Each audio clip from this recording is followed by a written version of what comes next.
Hello once again everybody, welcome back to Satisfactory. Now, we are just about to complete phase 2. I have been fairly busy. I've been replacing a few of these with those. Mostly on the space elevator parts over here. We are pretty much ready to go.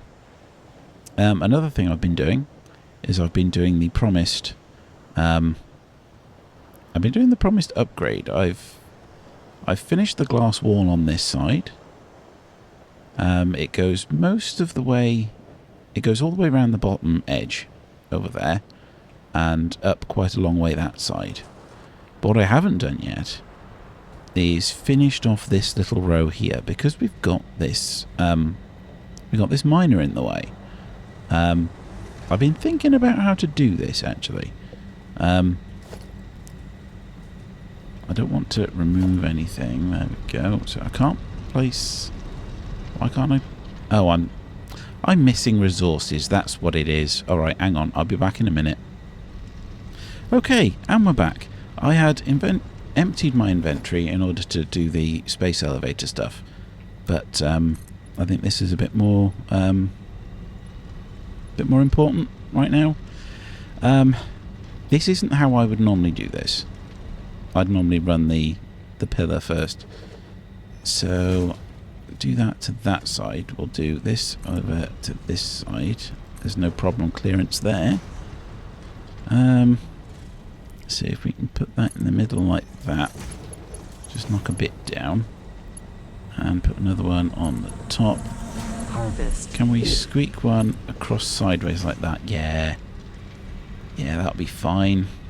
It looks a little bit strange, but that'll work. That'll work if I can get that in. It's always a question of working with placements. There we go. No, that's too high. Why is that there? Interesting. Well, we'll do what we did the other side and we'll sneak it in underneath. And then we'll click it in from the top like that. Now, this may still not work. I'll deal with it on this side. So why do we not have Zoop? There we go. So you need 2 spaces underneath these columns in order to get one of those in, and then one of those. And then we use the frames to go back up there. It's a bit weird, these legs. Isn't it, really? Maybe we should go a bit higher. Maybe we should bring this up a bit higher, but we'll see how this works first. Bring that all the way down, up 2 clicks. See if we can squeeze that in. Oh, we can. We can, just about. It'll let us place it. That's fine. We could go a bit further down, but it wouldn't really look all that great. So there we go. That at least is getting the support around the miner. And basically then it's just these 4. So this is done exactly the same way I did everything else. Just that all the way down to the bottom. Then back up to use the pillar support. Then a normal foundation. And then go up with the frames. I'm still caught on something there. So it really doesn't take too long. Really doesn't take too long. It's a little bit fiddly, and you can't use blueprints for this bit. I thought I'd placed that in position. There we go. You can't use blueprints for this bit because you've got to get it. Each one is a different height because of the terrain. So yeah, you've got to do each one of these manually. Now, I think what we'll do is we'll do 1 on this one, because do that there, and then you see there's plenty of the foundation sticking up above ground there.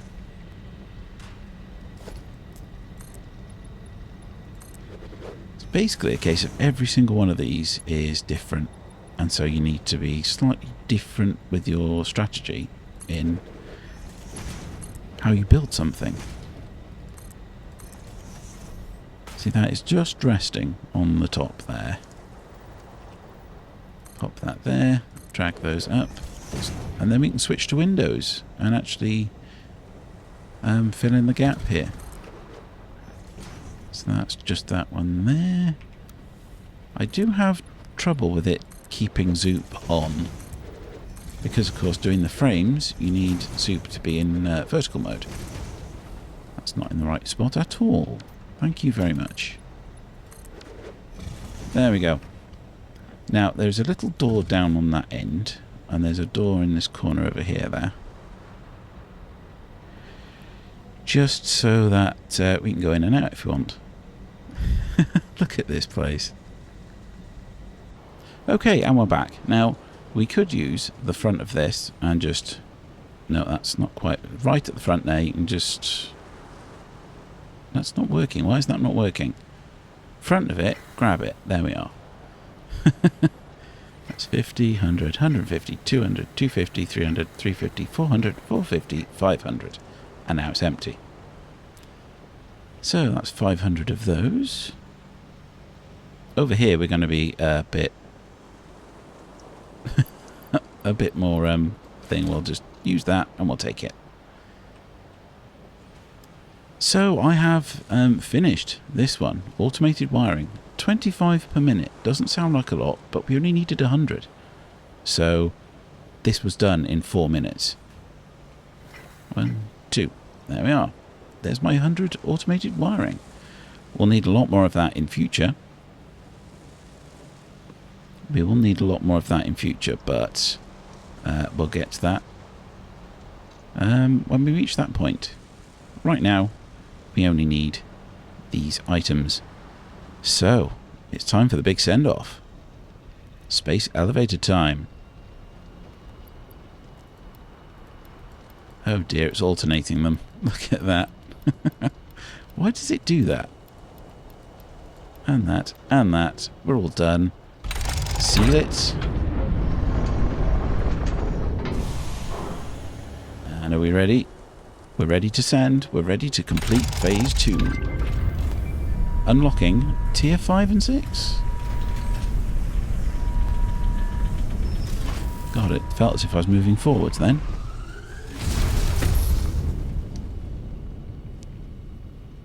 And it's away. So, phase 3. We have 2,500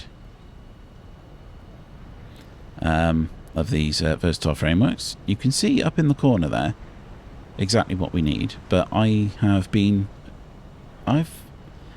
looked into the future and I've figured out exactly what we need. So we can produce those.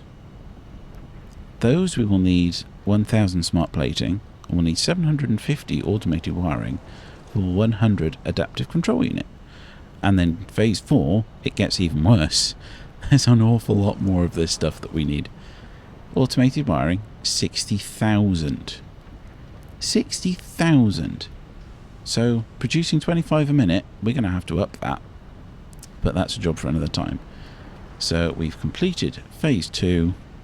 Beep, there we are. That's our space elevator delivery shopping list. All done. So let's have a quick look at what we've unlocked now, because we need to we really need to get going.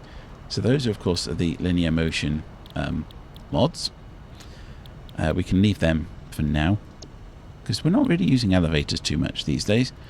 Gas mask, I can live without that for a while. Alternative fluid transport. Oh, it's all the packaging. Right. Don't think I'll need that until I need the jetpack and stuff, but we shall see. Industrial manufacturing. Now this is one I do need to unlock. It gives me the manufacturer, which means that I can then automate an awful lot more stuff. It gives me the computer, which is needed for a lot of other things later, and it's also got the 2 project parts that we need for this phase. So that is a pretty important one, but we can't unlock that without plastic and rubber, so we've got to go for oil processing first. It gives us a circuit board, new shop products, which would be great. Also, with plastic, I can then do coated concrete, which is all nice and shiny. So that's going to lead to a a large upgrade of my factory. But yes, that's going to be oil, which is miles away. So I'm going to have to think about how I move stuff around, and that leads me to tier 6 with trains. That is my priority. I really want to get that done. But of course you need computers, which means you need industrial manufacturing, which means you need plastic and rubber, which means you need oil processing. So we're going to have to go with oil processing first. And then that's the fuel generator. Why does that unlock Caterium? Why does that unlock the Caterium scanner? That's what I want to know. But hey, it gives you Mark IV conveyor belts, which is going to be very nice. And then that gives you your Mark II pipelines. So yes, there's an awful lot of good stuff here. There's quite a bit of stuff unlocked in Phase 3, so that's going to be very interesting. But first things first, we'll choose that as our next milestone. I'm pretty sure I've got all of that already. Should we go and have a look? Should we see if we can unlock that right now? I'll have a look at my my dump container. I've only got one. I've only got one of those so far. I've got most of those. I'll take those with me, and I haven't got any copper plate. That's fine. Let's have a look at how our auto saves again. Let's have a look at how this is going. And I'm looking over at my my recording PC, and I think it may be dropping frames a bit there. Never mind. So I'll pop that back. I'll get 50 motors. So that's our 50 motors we need. Up here then we've got the encased industrial beams. So we've got plenty of those. We'll put those away. We'll get a whole stack. That's lovely. So over here then, there's the pipe, the steel pipe. Need a lot of those. Get that. Put those away. We'll get a full stack. It's fine. And then 500 copper plate. Yeah, here we go. Here we go. Copper sheet, not copper plate. I know what I meant. Just take 3 of those, and that's it. We've got everything we need for oil processing. It's great when all the stuff you need is in storage. So next episode, we're probably going to go looking for some oil. I can't promise that. We'll see. Anyway, there's the motors, there's the beams, those and those. And that's oil unlocked. Oil acquisition and refining unlocked. Oil-based products can now be made. The byproducts of oil refinement can be used after further processing, as seen in the refinery. Caution. This is a reminder to minimize the chance of expiration during out-of-base activities. Yes. Yes. Because this is the kind of time where you would have built a big base and you'd feel fairly protected. And of course, oil is a resource that is miles away. So anyway, that's going to be it for this episode. We've covered quite a lot. So thanks very much for watching. Remember to subscribe, and I'll see you all next time. Goodbye.